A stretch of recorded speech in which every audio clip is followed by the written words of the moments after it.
Hello everybody. So this week I'm going to be reviewing The Play That Goes Wrong. And I've got the tickets here because we got 50% off these tickets. And we were sat at seats D, 3, 5 and 7. That sounds like we weren't sat together, but that part, at least the seatings where we were all in odd numbers. So we were actually sat together. But yeah, The Play That Goes Wrong, where do I start? It was hilarious. We did not stop laughing throughout the whole thing.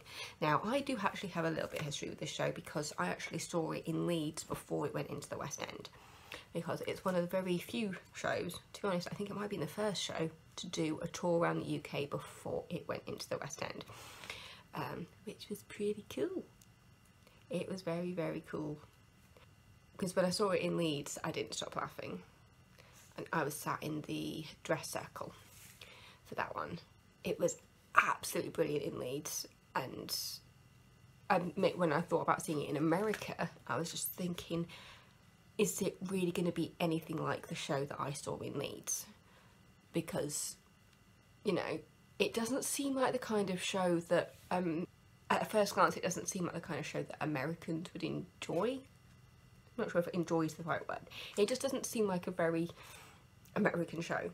I'll just pop it that way, because it's very slapstick. It's very I'm not gonna say panto because it's not panto, it's very cheesy. But English cheesy in a way. So when I was thinking about the way Americans would react to it, I was just thinking, would they change a lot of it? Obviously it was changed to an extent for American audiences, but the fundamentals of it were all still there, which was great. It was great to see Americans crying with laughter watching it. It's weird that I started off with a play, and a play that I've seen before as well. But yeah, it was just so good. Where we were sat, we could see everything, because if we say that you're the stage looking out on the audience, I was sat here. But yeah, it was so good. But yeah, it was just so funny. There were so many things in it where we were just crying, and just the people's faces. It was the actors' faces. So many of them were just, the acting in the face was just absolutely brilliant. So just to kind of give you a bit of a background for it, it's basically the idea that there has been a mix-up in stages between two different shows, and somehow a university amateur dramatic society has made it basically to Off-Broadway. That is the basic premise of it. And the show that they are presenting is The Murder at Havisham Manor.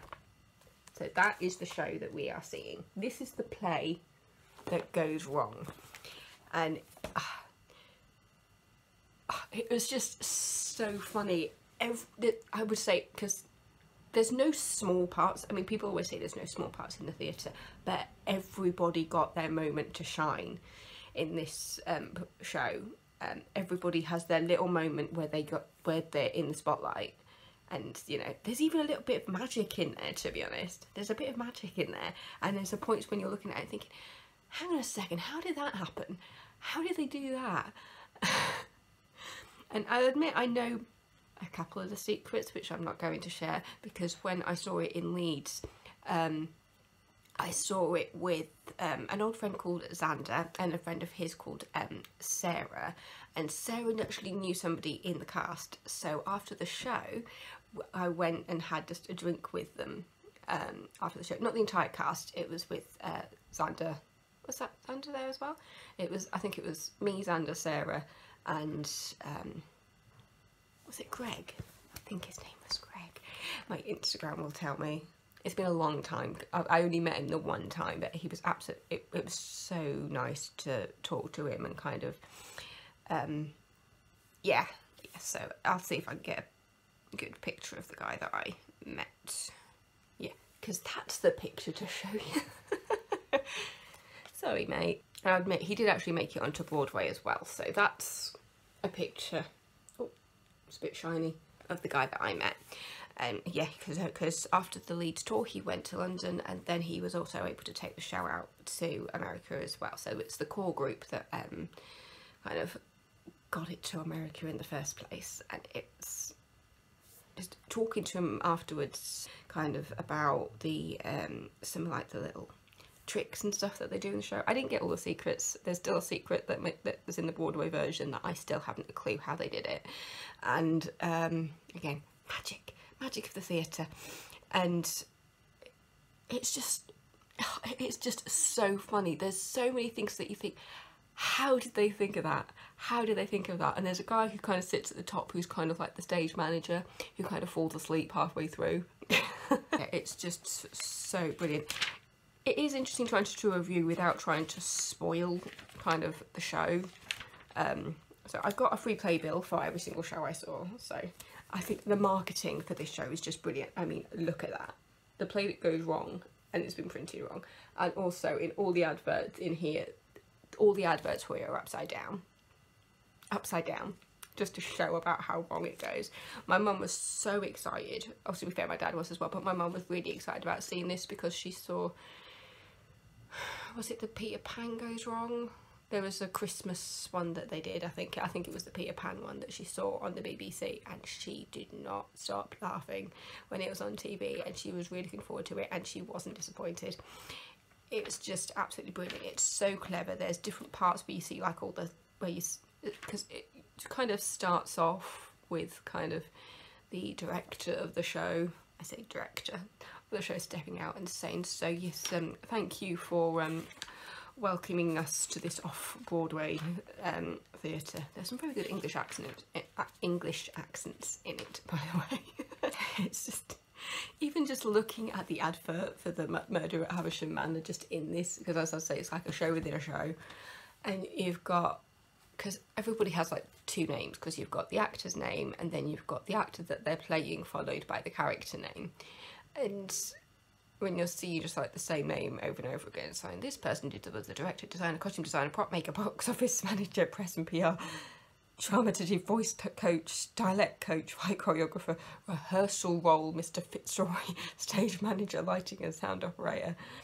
And then at the bottom it says, this production was made possible by the British American Cultural Exchange Programme. Just absolutely hilarious. Did not stop laughing. It is so clever how they do things in regards to like, it's basically the idea of like all the lines going wrong, the costume going wrong, the sets going wrong. I'm not going to tell you exactly how the set goes wrong, but it goes wrong in a very epic way. At the end of the first half, you actually get to the interval and just think, what else could go wrong? And I actually looked at my mum and dad and just said, would you believe me if I said it gets worse? And they were just like, how could it possibly get worse than that? And then they saw it in the second half and they were just like, yeah, you're right, it does get worse, doesn't it? But yes, so to ultimately review this show, I'm just going to say it was like one of the funniest things I ever saw when I saw it in Leeds. It's the funniest thing I've ever seen on Broadway. Did not stop laughing. I was crying with laughter. Every single member of the cast was absolutely brilliant. And to be fair, the show doesn't, because what time does this show start? 7:30 start or something. But the show technically starts 20 minutes before it starts. I'll pop it like that. There's like a pre-show kind of amble to it where they come out and talk to you. I guess you could say that. And they're kind of setting it up for the things that might go wrong. They set it up for the things that might go wrong before the show even starts. And then obviously as the things do go wrong, you can kind of relate it back to stuff that you learned, before the director steps out and says, welcome to our performance, you know, and thank you for letting us be on this off-Broadway stage. And it's just so funny. There were certain people in it who, because I'm just going to tell you who's in the cast. So we've got, as Trevor, we've got Ryan Vincent Anderson. As Chris, we've got Matt Harrington. As Jonathan, you've got Chris Lansley. As Robert, you've got Brent Bateman. As Dennis, you've got Bartley. Is that his name? That's an awesome name, Bartley Booze. And also my surname is Bartlett, so just 2 letters off being my surname. As Sandra, we've got Ashley Reyes, Max Matt Walker, and Annie Bianca Horn. Bianca Horn as Annie was absolutely brilliant. She is so different from the person who I saw as Annie in Leeds, and she made it her own. She totally made it her own. She was not influenced by any other performance, you could tell, and she was so funny. But it was the guy who was playing, hang on a second. Yeah, the guy who was playing Perkins. So that's Bartley Booze. Bartley Booze as Dennis, who played Perkins. His facial expressions throughout the whole show were absolutely brilliant. I could not take my eyes off him when he was on stage, because there's a certain point in the second half when everything is just basically falling apart around them.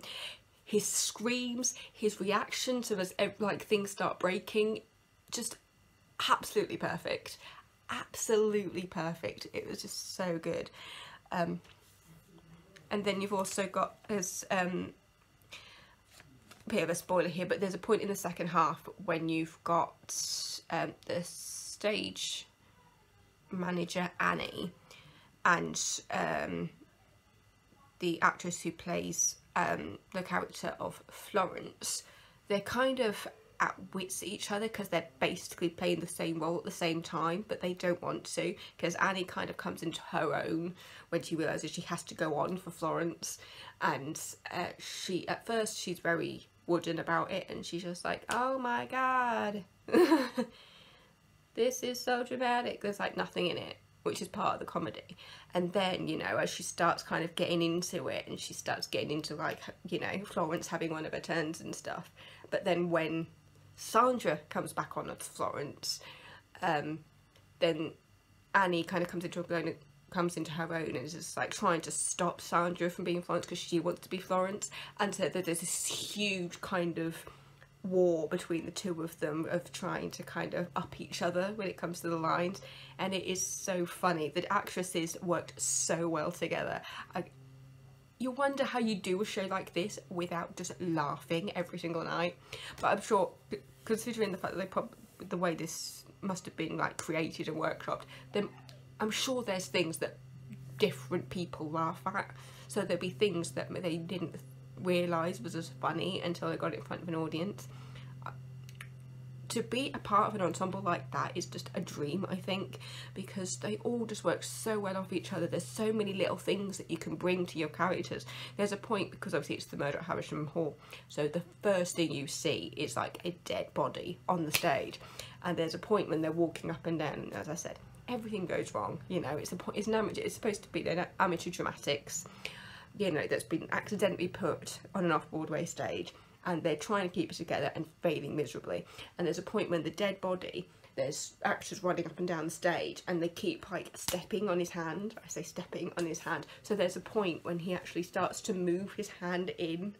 It is so funny to watch. It reminds me of a similar thing that happens in The Producers, which was the first show I ever saw on Broadway. There's a point when Carmen Gear is leaving the stage and kind of just this dramatic like hand thing, which went on for about 10 minutes because he was just completely milking it, and the audience loved it. So for about 10 minutes, at least it felt like 10 minutes anyway, it was just this gentle wave kind of as he went through the door. It was just so funny. But yeah, it's a similar thing to that, only it's this idea that like there's this hand on the floor that is just slowly moving in dead body again, and you've got the idea that this actor is just there slowly trying to move his hand out of the way so nobody can step on it, and you know, it's only a couple of minutes, but it feels so long when you're watching it, and he's there just subtly moving it slightly in, just trying to protect his hand, and then eventually ends up underneath the sofa. It's so funny. This means absolutely nothing to people who haven't seen it, but I just hope that this review makes you realise how funny it is and how much you really need to see this show. Obviously, it's still on in the West End, so you can definitely see it in the West End. I'm sure there'll be another tour at some point if there isn't already one in the works. So if it does go on tour again, I urge you to see it as well, because it's just so brilliant. The way, just because if you can think of every way a show could possibly go wrong, from forgetting lines to costumes falling apart to things falling over to things going missing, it's all of that and more. And it's one of those things that's what a lot of people love about live theatre, is that things can go wrong and you can watch it live a lot, because I mean is a perk of going to the theatre, the fact that you can see things go wrong and you can kind of be in on the joke, kind of. And with this, it just makes fun at anything that could go wrong in a show, and it just works it to just the extent of I lost my train of thought for a second. It's just so good. But yes, so again, this was the playbill, the play that goes wrong. As I said, the people who do the marketing on this show are absolute geniuses. Every single member of the cast gets their moment to shine, which is amazing. They all have their moments. They all have their moments where they come into their own. And again, as I said, kind of Perkins the butler was probably my favourite this time, just because the actor really owned like the screams and just the facial expressions while everything was falling apart around him, and it was just brilliant. I'm sure I'll change my mind about my favourite character kind of on another day, but today I'm still remembering his faces and his screams. It was just so good. But yeah, so I definitely urge anybody who doesn't know the show to go see it. If you've already seen the show, I still recommend you go see it again, because I'm sure you'll find other things that you didn't notice before, because so much is happening on that stage that you can find new things to enjoy each time. Because I'm sure there's stuff from the Leeds production that I didn't notice that maybe ended up, that maybe was in this one and I didn't notice before, or maybe there's stuff in this one that I didn't notice because of something else that I was concentrating on. And it doesn't take away from anything. It just shows you all the clever layers that you've got going on throughout the show. But yes, so I will again say thank you to Ria, who played our Mother Superior in Sound of Music, for recommending an app for me. It helped us to really keep an eye on the discounts that were happening. And I also had the so it was Today Ticks that she recommended. We also used the TKTS Tickets app that's connected directly to the box office in Times Square, so that would tell us what shows were available at each point, and then we used the two apps to compare prices, and through that we got some amazing deals. So again, thank you Ria for that, recommending that app. And excuse me, as I almost choked to death. I'm being a bit dramatic there. But yeah, so it was the Today Ticks app. It works for quite a lot of different places in America. It does New York, and then there's a couple of other states on there as well. I'm not quite sure what they are off the top of my head, but they are on the app on my phone, which I'm using to film this, so I can't really look at it right now.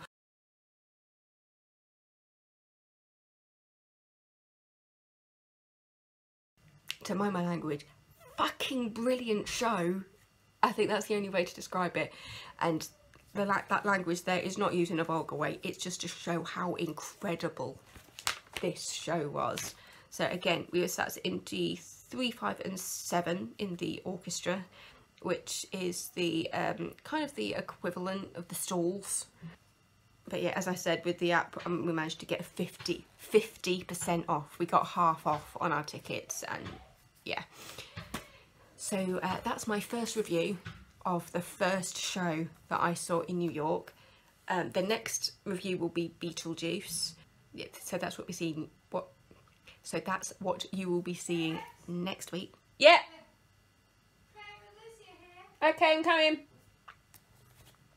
My niece is here, so I'm gonna go. But yeah, so again, Play That Goes Wrong, we saw it at the New World Stages, Off-Broadway in New York, and it was just absolutely brilliant. But yeah, so the next one is going to be Beetlejuice, so that's what you're going to see next week. Now if you've enjoyed this video, and I have noticed that other people like my theatre reviews, you can give me a thumbs up, you can chat to me in the comments. If you're not subscribed already, you can go subscribe right now, and you can see all the other reviews that I do of the shows that I saw in New York. But yeah, thank you for watching. If you're watching this last thing at night while you're trying to get to sleep, turn off, go to sleep now. But yes, so thanks for watching. I've been Debbie Drama, and I'll see you next week.